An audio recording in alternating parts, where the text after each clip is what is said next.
John, Al Michaels is 100%. He's crossed the goal line. He's going to Amazon. You know, we had him at the 5-yard line. He went to the 2-yard line. He went back to the 10-yard line, to the half-yard line. I feel like we should celebrate this. It's finally done. You believe in miracles? Yes! All right, let's do it. Marchand Ourand, Sports Media Podcast.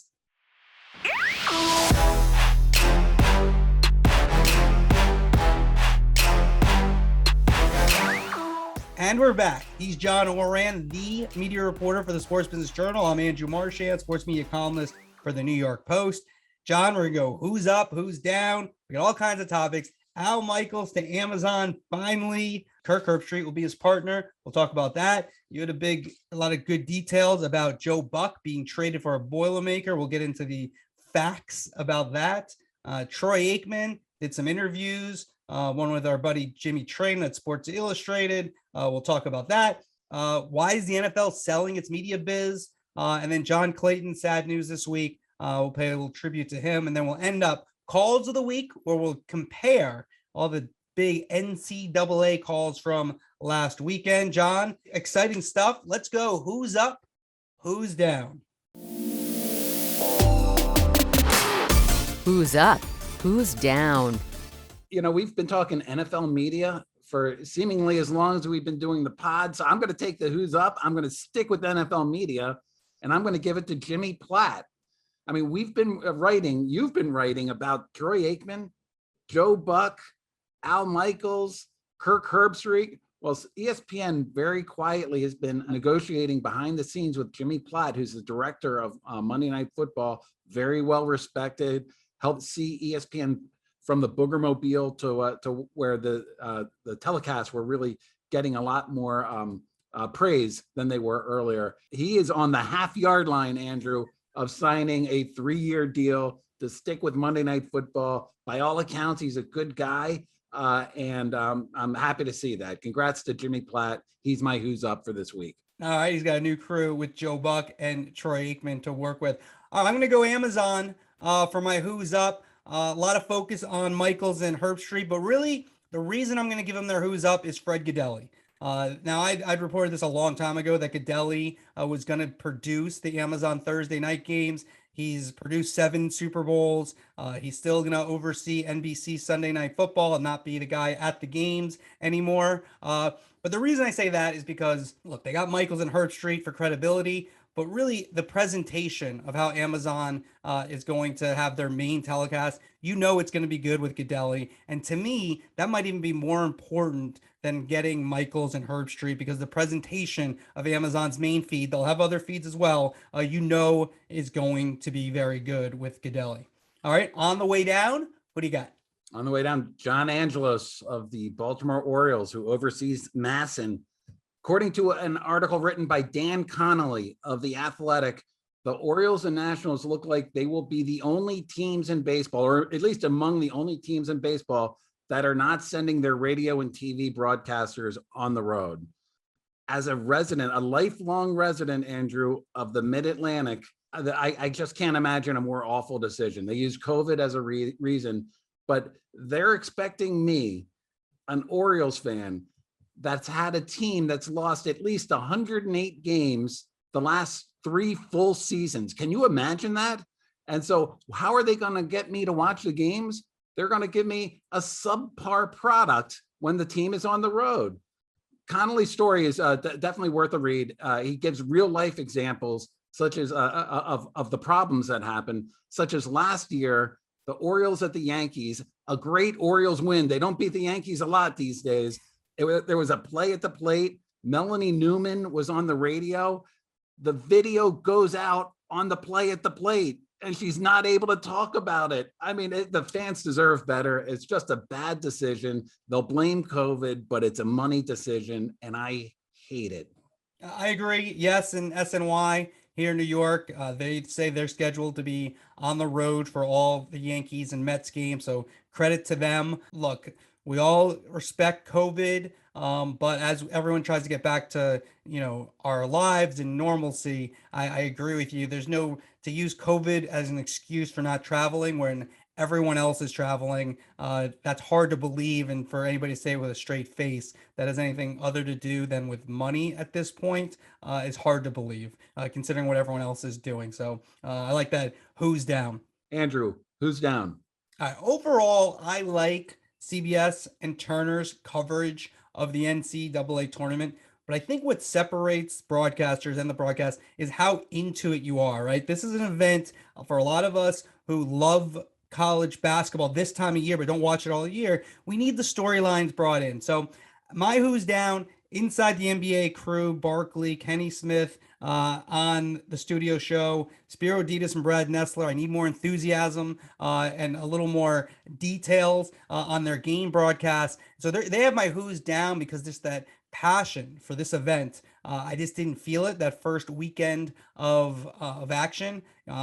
I love the Inside the NBA crew on the NBA. Barkley's the best studio analyst of all time, but just overall, I just don't get much insight from that tandem teamed up with Clark Kellogg, and then usually it's Ernie Johnson, sometimes Greg Gumbel in studio. But look, it just can't always be about, let's make jokes. You kind of want a little analysis as well, and they do. It's just I can't really trust it fully because I don't think they're engaged as much as they need to be, at this time of year in terms of knowing college hoops. The past several years, this has been a constant gripe of mine, in that they're great personalities.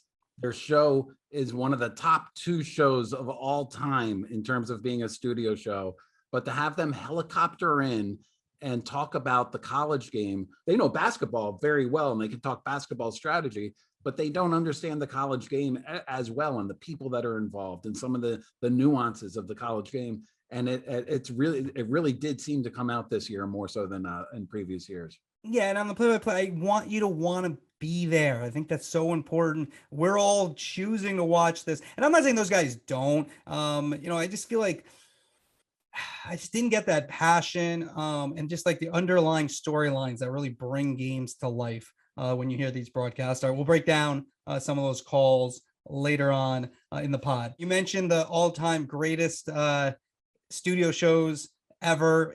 I think we both agree inside the NBA and college football game day are those two are the top 2. One and two, and it depends on the time of day, which is 1 and which is 2, but that's definitely 1 and 2 for me. Yeah, I go inside the NBA, but that might be because I like the NBA a little more. I just think Barkley is the best ever. So I just think he just makes it entertaining no matter what. But game day is tremendous, iconic as well. So let's get to one of their guys, Kirk Herbstreit, which kind of weird when you think about it. ESPN guy, gonna be one of the leads on the game broadcast for Amazon. He and Al Michaels will be doing the games on Thursday night on Amazon's exclusive coverage of Thursday Night Football. It finally happened. I mean, I first reported about this in June. I linked in June. They were on the 5-yard line, Andrew. I think in June they were just crossing midfield. Then they got down to the 1 like 2 months ago.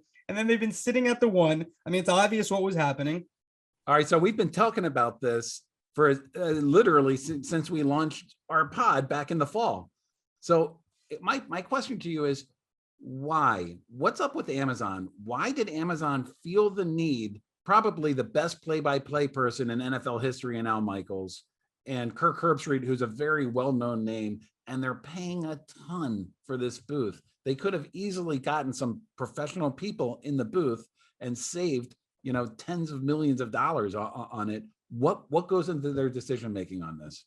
Credibility, number 1. You get credibility if you're carrying NFL games. That's just foisted on you. When you go back to 93, 94, when Fox swiped the package from CBS for around $400 million per year. They went and got John Madden for $8 million.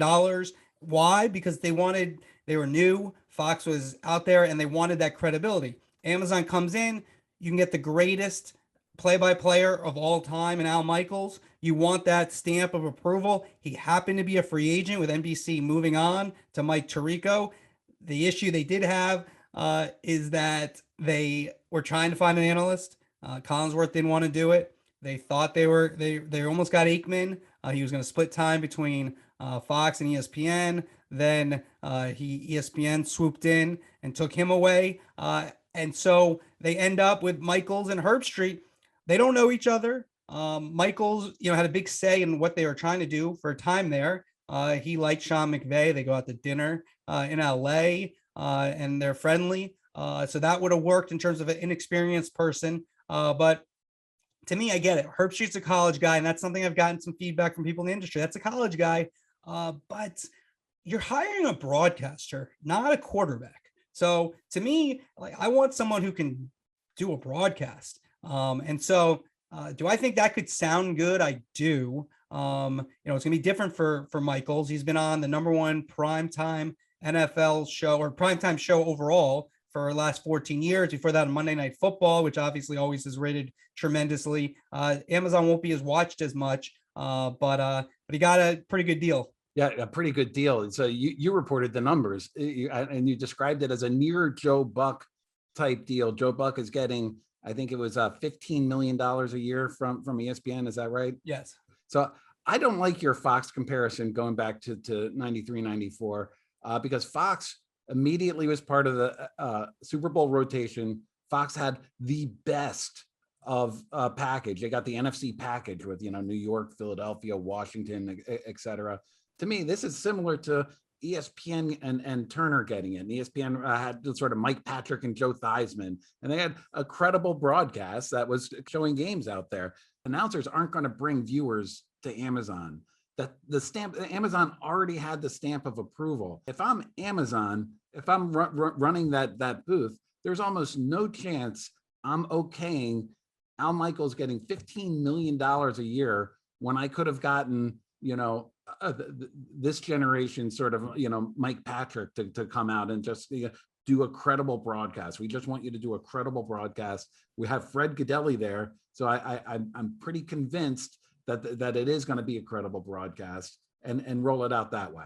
So one thing, first off, it's around 15 million. I didn't go to the full 15. I'm not exactly sure the exact number. So around 15 for Michaels. Could be a little less, could be a little more. It's in that range, but pretty good for 16 games, wherever the exact number is. That's number one. Yeah, you say that, but it's not as easy as you think, right? Like, so you're saying, well, just go get, there's names you could put out there, right? Maybe Adam Amin, up and coming broadcaster, Joe Davis, who now is probably gonna get the World Series, so wouldn't even be available for that. I don't even know if he could do it. Obviously, if you go for the bigger name guys who are out there, you have Ian Eagle, you have Kevin Burkhardt, but they also have contractual situations where they're under contract. There had to be permission. Now Burkhardt's going to be the #1 most likely on Fox, and so they wouldn't want him to do that. He might not even want to do it. And then you have Al Michaels. Now, I agree, at 77, that's not really building. They're going to need somebody else probably in the relatively near future to go in there and succeed Michaels. You don't see him doing it forever, but it does give you an air of credibility. Now, the issue is, Al was obviously waiting to see if something better came along. He was at this 1 yard line because if Joe Buck was not let out of his contract to work with Troy Aikman at ESPN, Al Michaels was next. And it seems there was a pretty good chance. It sounds like he might have gone. A pretty good chance. Yeah, of course there was a good chance. He would have taken anything that would have put him in a Super Bowl rotation. It seems pretty obvious. I think Fox would have been interesting. Because if Fox, I don't know if Fox would have offered the same amount of money. I always root for the best story. That would have been interesting to see if Fox came in and was like, you could do 2 the next 3, but it's $6 million, which again, $6 million is a lot of money. It's not, 13, 15, whatever exactly Al's getting. That would have been interesting. They did talk to Fox, Al's representatives, and that wasn't an opportunity for him. And then you look at the Herbstreit part of it. He's got 2 years left on his ESPN deal. I think it's going to be exclusive with Amazon with the NFL. So I don't think he'll do NFL games for ESPN. But that's a lot. It's Thursday night, then it's Saturday game day. Saturday night, he's doing a game. That's a lot of studying. It's a lot of under the microscope. It's also a lot of money. So he's probably in that $15 to $18 million range. So he's doing pretty good, Kirk Herbstreit, on football. it's not going to be long term. I mean, Al's 77. He's, again, we've said this a million times. He's still going 90, 92 is what he's throwing. Maybe not 95. He's going to do all the games. I know he felt like he could have done all the games the last few years. Tirico had in his contract where he'd do a few. And so Michaels had some, when they're long travel from the West Coast, he took some couple of those games off, but he'll do all 16 for Amazon. So it'll be interesting to see how it all plays out, because it is going to be a different platform for Michaels as compared to what he's been used to his whole career. 2 points. One is, I'm not crying for Amazon. Amazon has the deep pockets and certainly can afford this.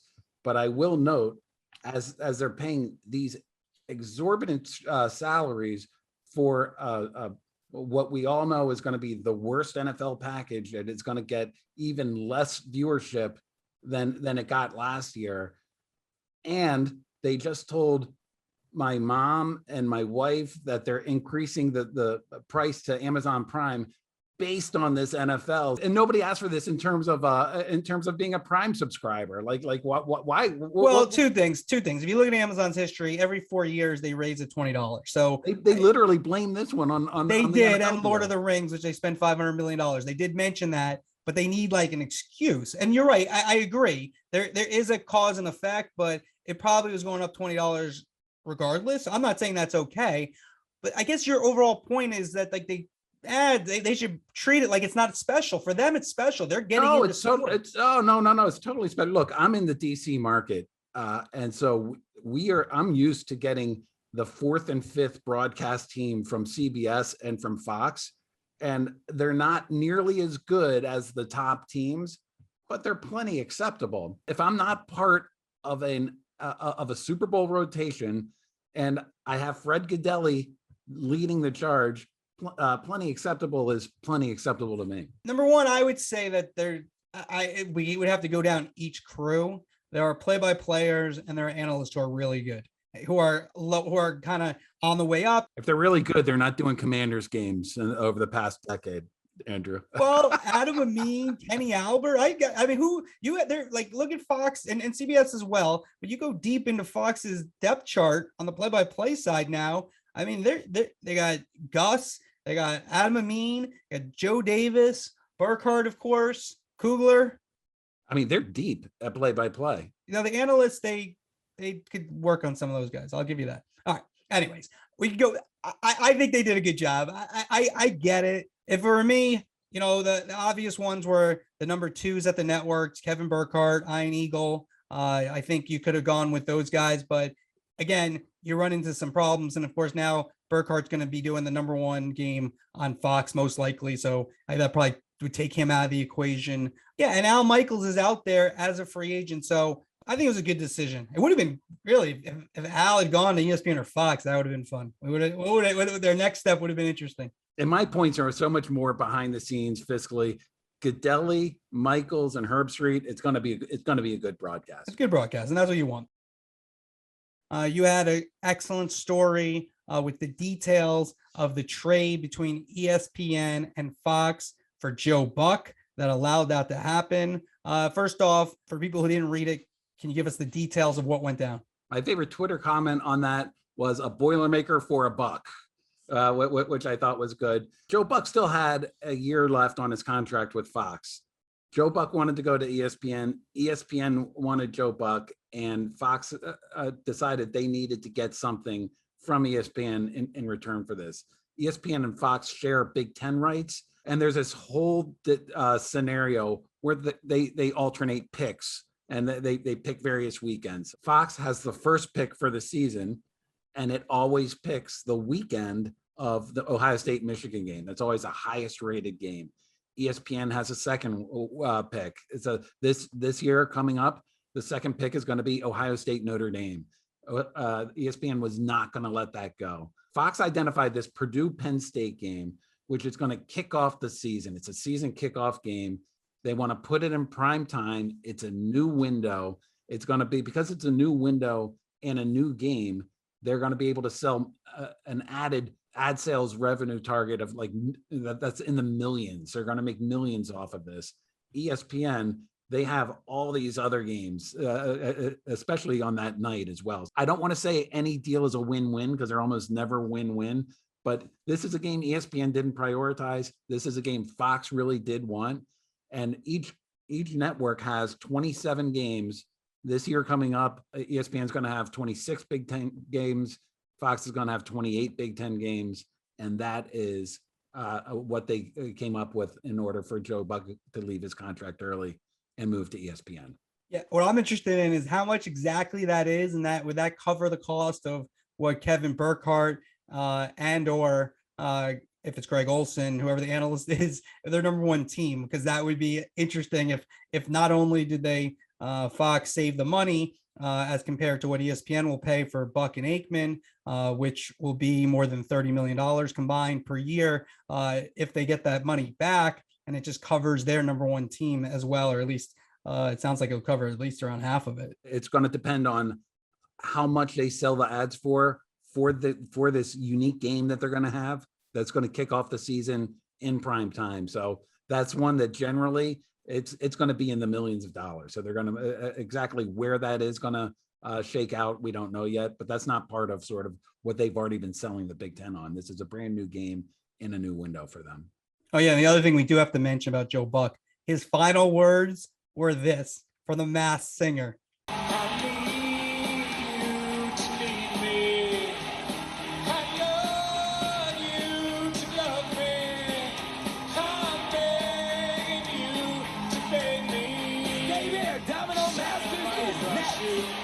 Put on a brand new shirt.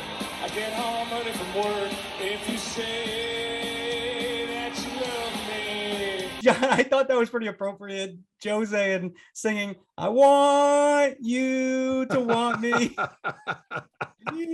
I thought that worked out pretty well. That was kind of funny. It was taped weeks before, but I appreciate you giving your singing voice to the pod here. I'm glad I'm not at home right now where the dog might start howling. But thank you, Andrew.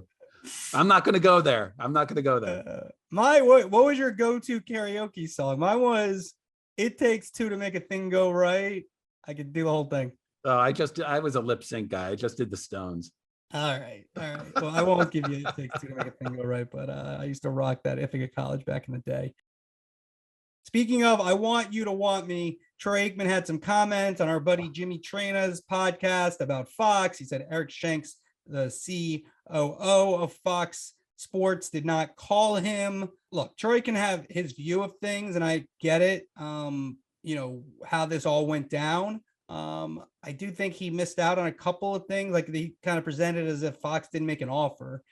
They gave him an extension, which was for $13 million and change, I believe. And so he went out and beat that number, which he was entitled to do. It was smart business. I'm all for getting the most you can. But when the numbers got that high, Fox had made it clear they weren't going there. They weren't going $18 million.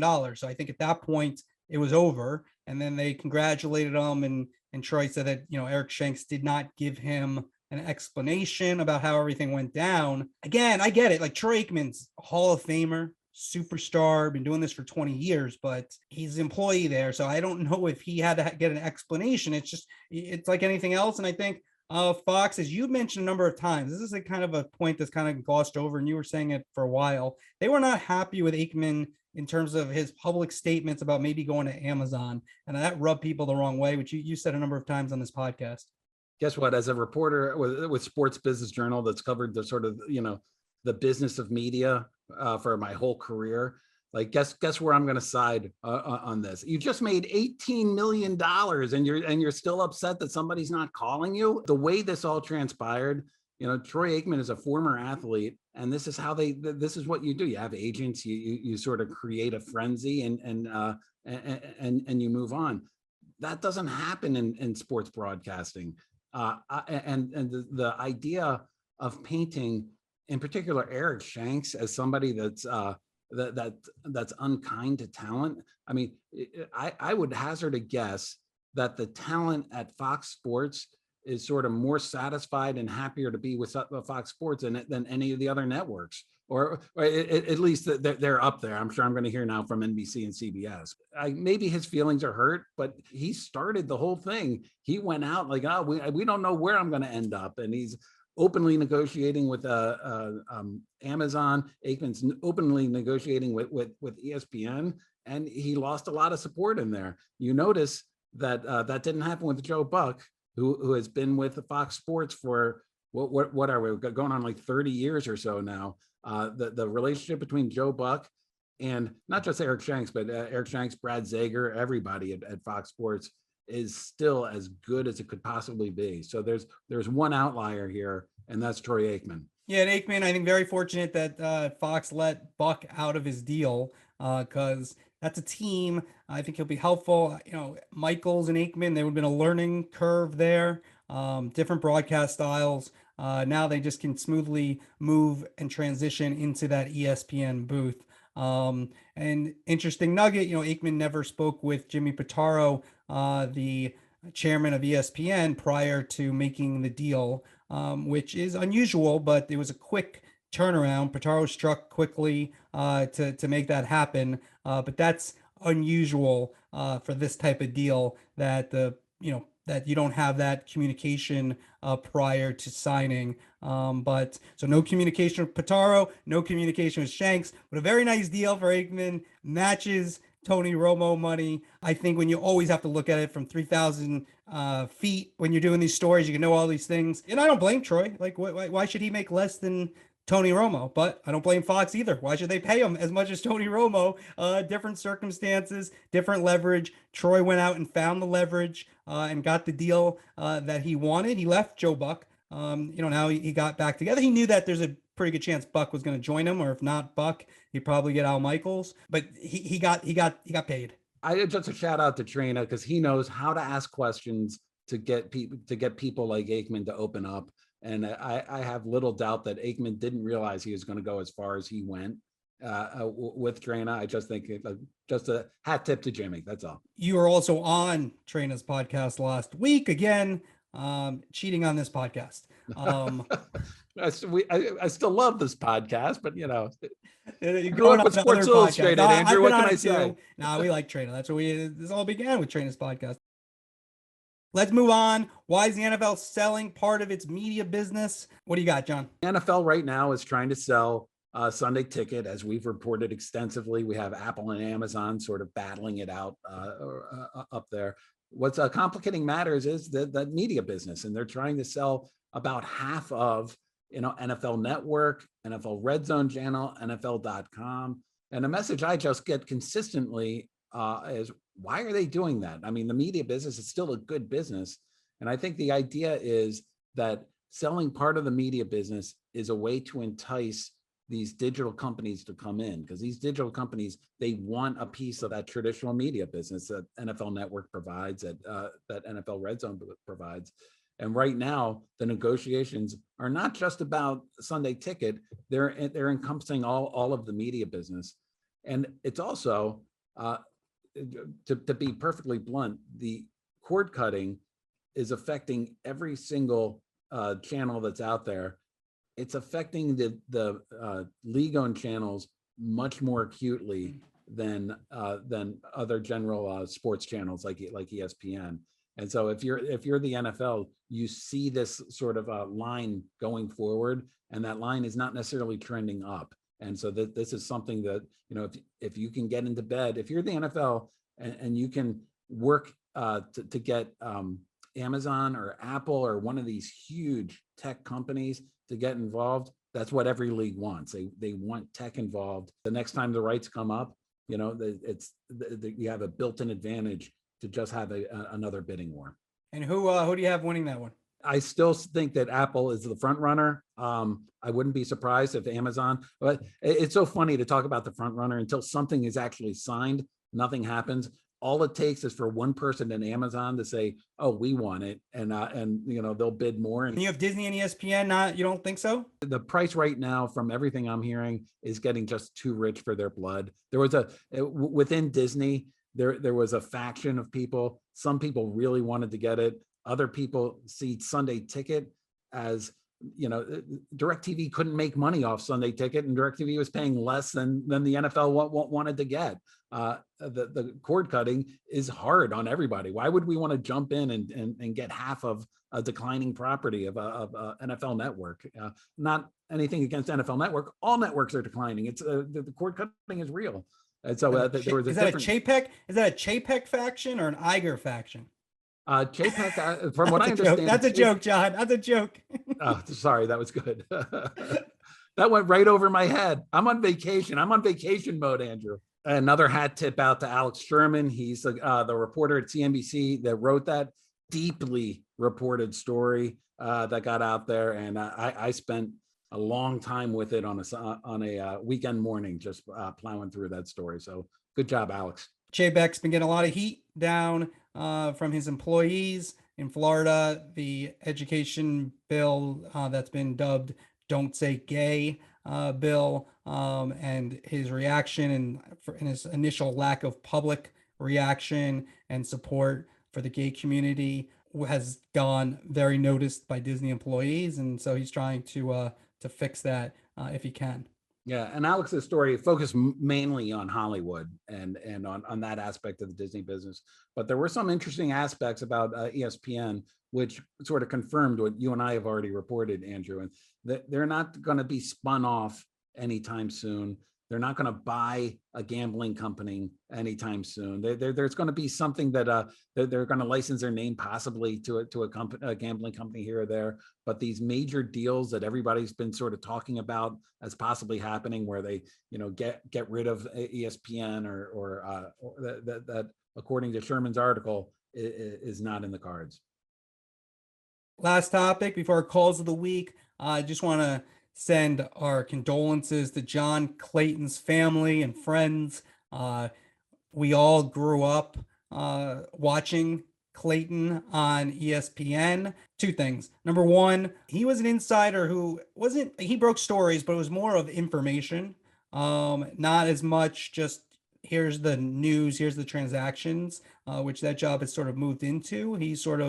He did some of that, but he didn't do that completely. And then the big thing for me that really stood out for, now Twitter becomes a place where someone passes away. There's a lot of memories that you kind of wouldn't really have access to if it weren't for social media. And I just thought what really stood out for me, as someone who I didn't know John Clayton, maybe I met him once or twice, kind. I mean, that was just like overall, it seemed like he went out of his way, especially for young reporters, people in Seattle. And that's, at the end of the day, breaking stories, whatever, that to me is what's most important. What type of person were you? And John Clayton seemed like he was really a genuine, nice person who went out of his way to be good to others.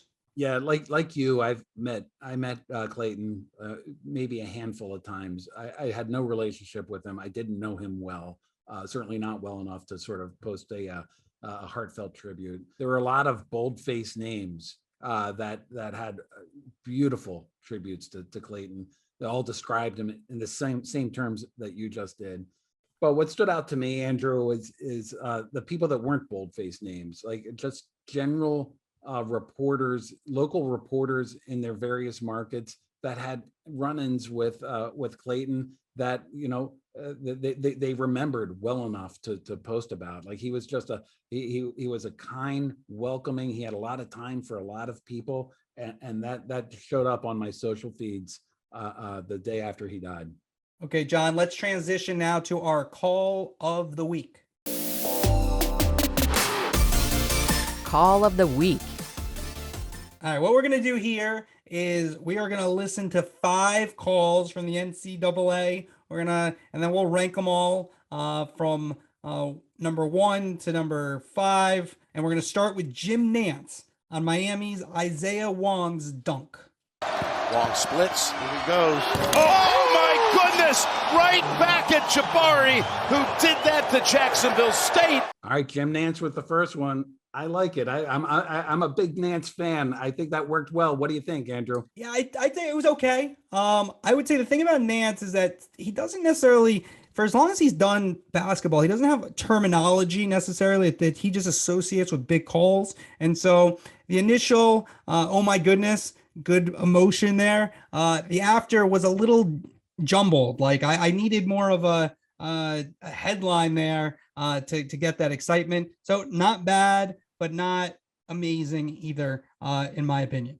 I thought that he had the voice. I thought that he got the excitement. And with that number one crew, sometimes I feel like they, especially this tournament, they feel a little bit above the game a little. When you were talking about not bringing the excitement, sometimes I feel that from that number one crew. Some of the younger crews, you know, they get excited in a heartbeat, and that's part of what college basketball is about. I thought Nantz brought it on that one. Let's move to the next one. Iowa State up 56-54 with 20-something seconds left. Tyrus Hunter has the ball. He's about 30 feet out. Keep in mind, it's a 2-point game. Here's Spero Dedes. And punch their ticket into the second round. This is Hunter. It's been his night. Fires. Splash! Tyrese Hunter playing the game of his life. All right, Andrew, what did you think? Not bad. The one thing I wanted more from Spero Dedes there is, and you can't see it when you're listening right now, but that was like a 30-footer. I mean, maybe it's 25 feet. That was one way downtown, and I just needed a little bit more about that because it's a 2-point game. It seals the game, right? You don't. The English, like soccer announcers, they always are like the game's over beforehand. In America, they don't do that at all often. So I understand you want to say, still 20 seconds left. Weird things happen. Reggie Miller against the Knicks back in the day, scoring 9 points in 9 seconds, or whatever it was. Sure. But I need a little bit more there because of how deep that three was, the moment. And so I want a little bit more there. Yeah, and he jarbled it a little bit. Play of the game of his life. He was excited, and the excitement came out. But like, if you're a professional broadcaster, clear thoughts, to get that out. We'll rank them at the end. I'm struggling between that one and the Nantz one right now. Let's go to number 3. Our third call comes from Illinois Houston, where Illinois' R.J. Melendez got teed up on a dunk. Melendez! No, absolutely not. I'm sorry. First of all, his momentum is taking him with him. He has to swing back. You cannot give this young man a technical foul for this. He's not showing up or anything, because if he doesn't, he is going to almost kill himself. You've got to swing on the rim right here. Andrew, I know that Reggie Miller is a polarizing announcer. I think he had a great first weekend. I laughed out loud when he admitted to flopping, and he's talking about the flop rule, and I forget which game that was. And I think this was another one right away, immediately. And I can't think of a basketball fan that was watching that didn't agree with. So when you're doing games, you're the person we're sitting next to at the game, right? So sometimes people can be too talkative. Sometimes they don't say enough, but what you want is that reaction that you have. If you and I were at the game and that happened, you'd be like, what the heck? And that's what Reggie Miller gave, that excitement. And obviously he's one of the greatest 75 players in NBA history, and he's Hall of Famer. And so he has credibility. And I thought he nailed that because of the instinctiveness of it. When we talk about Tony Romo, for example, that's what, when he shot to stardom, that's what he did so well. He just had that instinctive right away, could feel the game real well, and did a great job with that. And that's kind of like what Miller did right there, which I thought was tremendous. He hit the emotion, and he hit it with facts as well, and explained why the call was wrong, and in his eyes, and I thought it was excellent. We go to number 4. This one got a lot of publicity. Andrew Catalon. Yeah. How is this not going to be our number 1 ranked? I mean, we'll wait to listen to them all, but go ahead, Andrew. Andrew Catalon for CBS. The ball was on the top of the backboard and nobody could reach it during the Indiana and St. Mary's game. Or maybe he's got to go on Vern's shoulders. We got toss holding Pfeiffer. Kelly is not tall enough. Major issues here in Portland. Why don't we get a new ball? Yeah, why don't the cheerleaders, they're used to going up high. Let's get it. Yes, get the cheerleader up. Get her up there. This is how you do it. Give her the mob. No, she's got it. Oh, what a play. The cheerleader saves the day. And that's her one shining moment. This place is on its feet. Look, it went viral. I'm sure anybody listening at this point in the podcast has heard this already. The NCAA tournament is March. It's madness. It's March Madness. That is what Catalan provided there. You know, and I just like he had fun with it. It's a fun tournament, and it's something that went viral. And I thought it was a cute, fun way to handle what was happening. Yeah, it was good. I mean, that's the thing. Kevin Harlan does that well. You know, when these weird things happen, and I thought Catalan had a very good weekend, and that was the catalyst for it. He seized that moment, and it went viral, and it was fun. You know, that's what the thing is. This is fun, right? That's what kind of changed. At the end of the day, this is all just fun. Sometimes we get very serious about it all.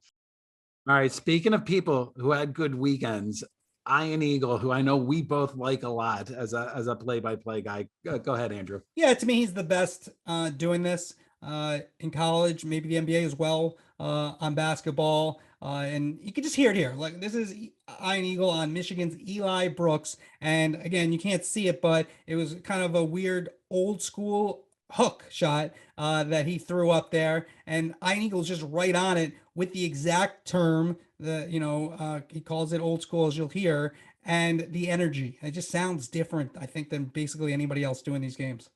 7, head and shoulder fake. Brooks tosses it up. Oh, old school, Eli Brooks. 70-66 Michigan. I mean, look, he has the voice. He has a terminology. He gets. That was a great call on a weekend of great calls from Ian Eagle for me. Yeah, the energy's just there. It's just the excitement, the love of being there. You could hear it, which is one of the ways that separates Eagle. John, let's rank them 1 to 5. You want to go first, or do you want me, or you want to do it together? How you want to do it? Let's do it together. So I'm going to suggest let's throw out Catalan. He wasn't really calling a game. He's out. Thing. I can't. Catalan. He was going to be my number 1. Yeah, he's going to be my number 1 too. But why can't he do it? We put it in here. All right. Catalan gets it. Catalan. I compared him the other day in my newsletter that comes out every Monday. New York Post Plus. I compared him as a poor man's Ian Eagle. I dubbed him Urchin Eagle.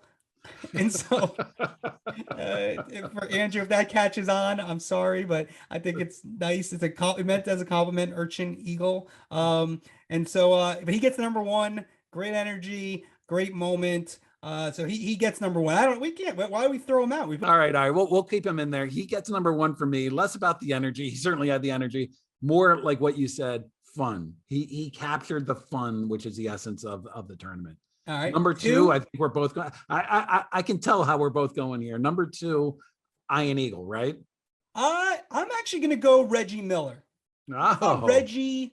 This is not like overall rankings. I already said Eagles is the best of all these, play-by-players, but I would go Reggie Miller. I just thought that was really good. And, we're just doing these individual calls. I know Miller can be polarizing, but I thought that was excellent in the moment. I love that analysis, confident, instincts, and credibility. And so I'll go Reggie Miller 2, and then go Ian Eagle 3, which brings us to 4 and 5. All right, so that's yours. I'm going to go Ian Eagle 2. I just love that. Like the old school hook. I just thought he had the voice.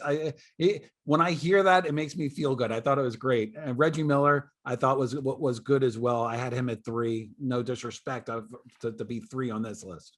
Okay. I'll go Nantz 4 and Spero 5.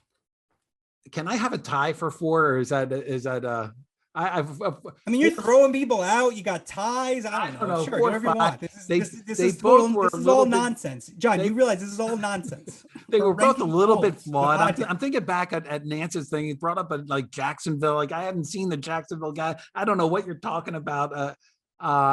I think I'm going to go Nantz at 4, and I'm going to mimic you on that. So we only disagree on 2, 3. Okay, sounds good. All right, listen, you can rank us. We shouldn't probably do this now. We just rank them. But apparently, if you follow the podcast, if you give us 5 stars, if you, what else do you have to do? Reviews. If you do reviews as well, that apparently helps. So if you do that, we appreciate it. If you don't like it, why'd you listen so much? You're already at the end of this podcast. So hopefully you did like it if you're here. And so we'll be back next week. John, good one. I like the, I can't believe it. Do you believe in miracles? I know he finally scored. Listen, don't rank us. We're professional writers. Like we No, rank us. No, we need the reviews. Give us 5 stars. If you don't have 5 stars, then forget about it. We appreciate it. Thank you. Yeah, thanks for listening, everyone.